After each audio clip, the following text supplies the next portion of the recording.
Hello, and welcome. Welcome once again to the Secrets of the High Demand Coach podcast. And here with us today is yet another high demand coach in the one and only Matthew Sanjari, who, as the founder of Prime Consulting, leverages over 15 years of business ownership and public speaking experience to empower entrepreneurs and business leaders through both coaching and consulting, focusing on pragmatic strategies for scaling businesses and achieving personal growth. With a track record of helping brands surpass their limits and a successful exit to his own name, Matthew's holistic approach blends operational strategy with personal development, aiming to elevate clients from day-to-day operations to executive roles. He stays true to his motto, build people, build business. Matthew, welcome to the show. Glad you're here. As I was researching the episode, I came across a little section of your website. I can't remember what page it's on right now. But you kind of lay out these four tenets: purpose, productivity, predictability, and profitability. And the thing that instantly jumped off the page to me is the order of those things, because I actually couldn't agree more. I think they fall in that order, and I want to unpack why that is with you over the course of the episode. But what I've found is that most stressed out, overwhelmed, tired, exhausted entrepreneurs, folks that tend to be looking for coaching and consulting, typically want those in the opposite order. They want profit, right? They need it now. They want predictability because they're tired of the roller coaster. Productivity, sure, but there are other bigger fish to fry. And purpose, yes, we have purpose. Why is it that they're in that order? Why do we have to start with purpose first? Yeah, great question. I really do think, as Simon Sinek once laid it out, your why just kind of frames everything and sets the order for how we go about things. I like to use the analogy that, when you take a plant, if I water the plant and put it in the right sunlight in an optimum condition, it's going to grow. If I yell at it and tell it to grow and just start picking it up and moving it around, probably not going to grow. And that analogy serves the purpose of healthy things grow. And so let's build health into our organizations. Let's set things up properly, which is still possible, even if you're in the middle of something, right? Maybe you didn't start that way, but in order to get the result that we want, profitability, more revenue, more sales, it actually should be a byproduct and a result of the things that we're doing in our business. And that allows us to build something sustainable and scalable. Yeah. What happens when you try and skip ahead? So another way of putting this is, someone's listening to this episode. What might they be experiencing right now that would be an indication that they might have missed this step or not taken it to its fullest?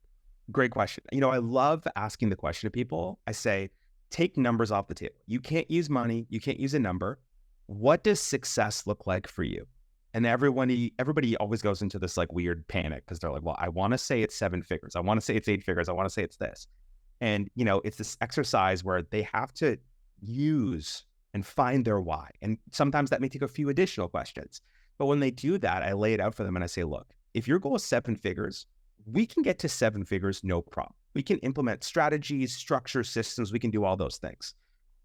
But if we keep doing it the way you've been doing it, then you're not going to get the success that you just said, which might be spending more time with your family. It might be getting your time back. It might be having that mental health balance.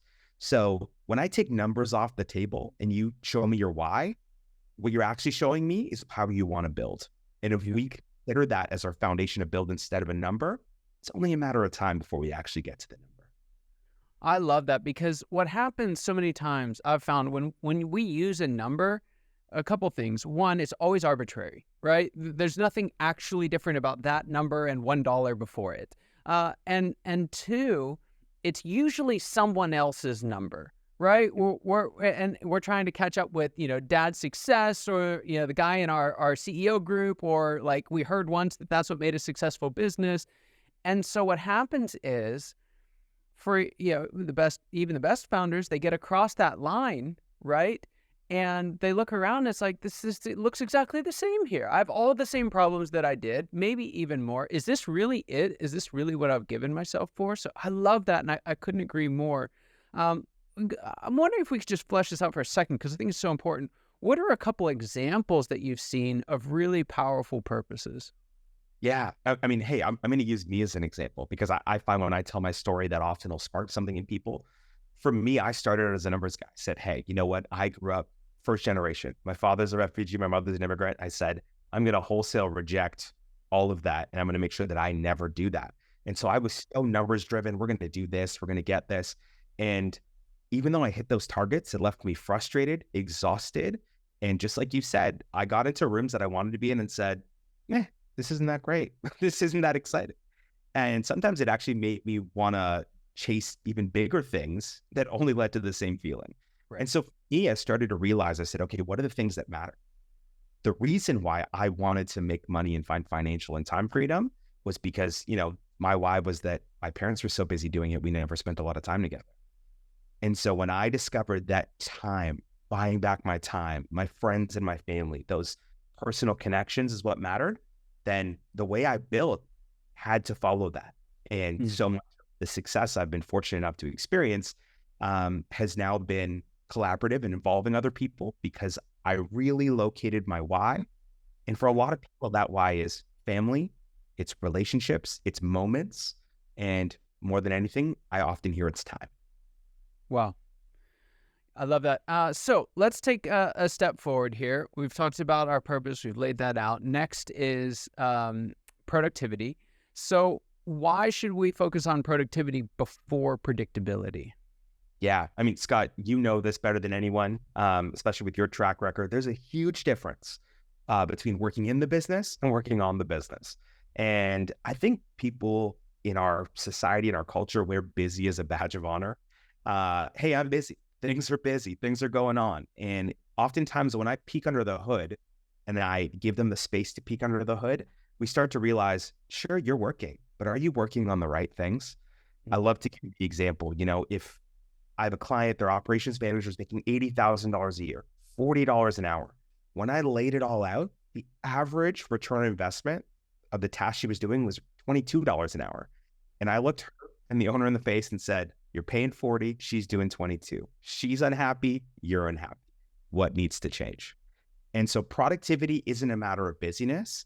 It's, are we getting the return on investment financially, emotionally, and culturally so that we keep working on the main thing? What's the main thing? Yeah. We had an episode in the past where a guest came on, he was talking about, it was Justin, he was talking about the root of the word business. It's not a mistake that it is one letter away from busyness. And we get so caught up in all of the stuff that we miss why we're doing what it is, going back to the idea of purpose ahead of time. What are some of the key things we should be focusing on as we look to improve productivity? Yeah, a big thing for me is, as basic as it sounds, everybody needs a job description. You're a business owner, you need a job description. Make sure you people have job descriptions. So there's clarity in their role.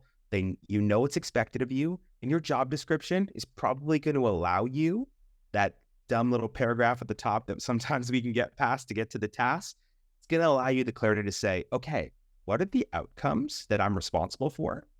And then now you get to triage. Are the things I'm doing helping me get to the outcomes? No? Then great. That's an opportunity for me to automate, eliminate, or delegate. Yes. So good. All right. So we've established our purpose, our why, not just a number. We've got our team clear on what they're responsible for and capable of dramatically improving their productivity. Next is predictability. So why predictability before profitability? Yeah. That's a really good question. I get asked that a lot. I think for me, predictability is this idea that, let's take health. I know that if I go to the gym or if I start putting healthy mechanisms into place, it's only a matter of time, even with tweaks or optimization, before I get to the result. The result won't happen tomorrow. It might not even happen 3 months from now, but basic predictability in doing the right habits and the right things will lead to profitability. And so for me, I have people all the time, well, Matt, I've got ebbs and flows in my business. Sure, we have ebbs and flows in every business, in every stage of life, but building some form of predictability and taking back some of the things we can control inevitably will affect our bottom line. And so that could look like financial forecasting. That could look like actually building out a sales or a leadership pipeline, right? Some of these are people-based in human capital, right? Yeah, just quickly, I have a client whose team was frustrated because they're always hiring externally for management positions. And I said, do you have a leadership pipeline? Maybe that starts with taking 1 or 2 people out to coffee every single week and building into them. And now they've built an organization with a leadership pipeline that they can now promote internally. Yeah, I love that. I love that. We talk a lot here at Scale Architects about the different stages that organizations go through, and two of the more enjoyable stages are fun, right, relatively early on, young, nimble, and predictable success. And one of the key distinguishing factors, because they're both great seasons, but one of the distinguishing factors about predictable success and a prerequisite I've found of scalability is that the predictability aspect. And I love that you highlight it's not just a revenue thing, right? There are lots of folks who talk about predictable revenue, but it's predictable revenue, it's predictable financing, right? It's predictable leadership. There's a brilliant version of that as well. And having the time, taking the time to systematically look at the organization and the systems that are in it, so important to building predictability across the board. All right, so last step in the process, the one that we're really have been waiting for all along is profitability. Now, you kind of alluded to this earlier, and I had a similar question. If we've identified our purpose and really communicated that well with the team, if we've aligned everyone in their job descriptions and have them all highly productive and working toward that, and we're doing it in a highly predictable way, what's left to do to increase our profits even more?